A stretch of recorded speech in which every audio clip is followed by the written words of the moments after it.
In this video, we're going to look at how to customize email settings in the microsite. Let's start by expanding the Site Admin menu and clicking on Email Settings. As you can see, there are 5 tabs on this page. If you look at the General Settings tab, you'll see it shows some options, like display name of the sender in outgoing notifications.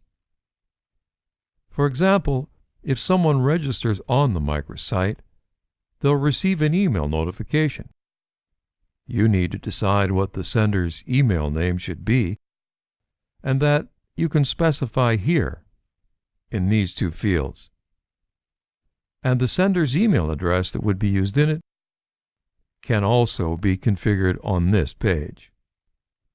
As you can see, there are 2 fields here. First, admin email ID, and for convenience, we suggest you keep this one blank. In this case, the email that's used is noreply@edubright.com. That will be the admin email ID. If for some reason you'd like to override it, that's okay.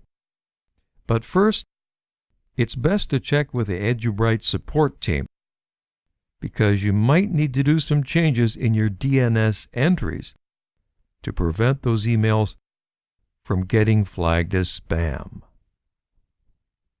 In most cases, you can leave blank.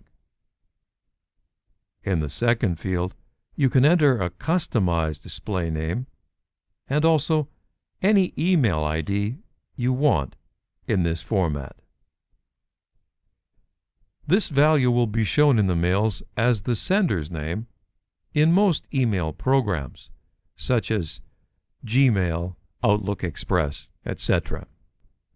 This email ID will be used as the reply to address. So when someone is clicking reply in Gmail or Outlook, it's this address that will be added in the reply to field by default. Now, if you want to, you can block all the mails in microsite by using this setting. You'll find this can be useful while you're setting up the microsite and don't want any emails to be sent to learners accidentally. Another useful setting is email confirmation and sign-up before the user's account is activated. On other tabs, you can find several email templates that are used by LMS. As you can see, these templates are grouped into 4 categories: account, enrollment, system, notification, and administration. Each template has an ID, that's this ID, and a name. Whichever mail you want to disable in your site, you can uncheck the corresponding checkbox option and then save it. As you might imagine, by default, all mails are enabled. Similar to using placements, if you'd like to override any default mail template, then just click on the plus icon and then go back and start editing the particular template. But keep in mind that after overriding any template, you'll see the default email template content that is used by the LMS. Next, click on Edit, and then make the changes you need to make in the template content wherever you want. Once again, it's important that this should be done by a developer, someone who is familiar with the various tags and syntax, particularly the XML syntax. Also, it's important to understand that anything within the body tag must be within CData section.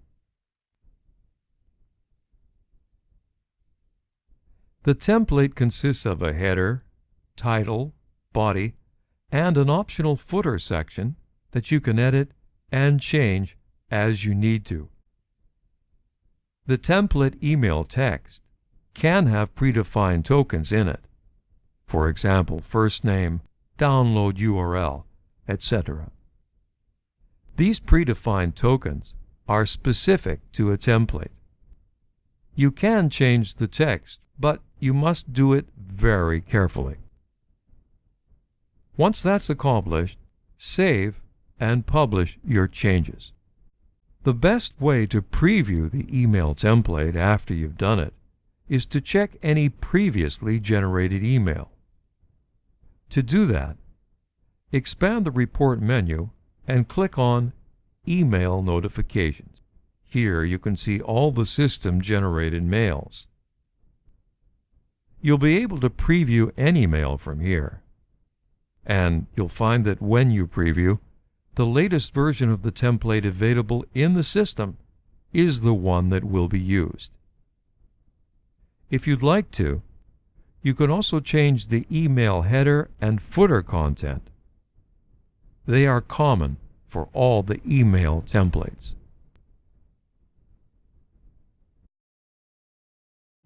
Now let's go to placements. And these are the two placements that you need to override: email header and footer. So now let's override the email header. Keep in mind that the header and footer must be balanced in terms of their HTML tags. You can find some examples of changing the email header in our support site. And to make it easy for you, you can copy and paste it here. You can also change anything like colors, text, etc. here. It's really just simple HTML content. After this is completed, then you can save and publish your changes.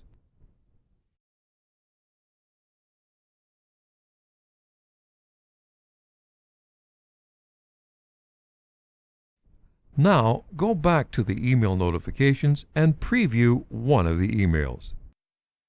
You can see that our changes in the header and footer are now visible. So, as you can see from now on, all emails will start using the new email header and footer.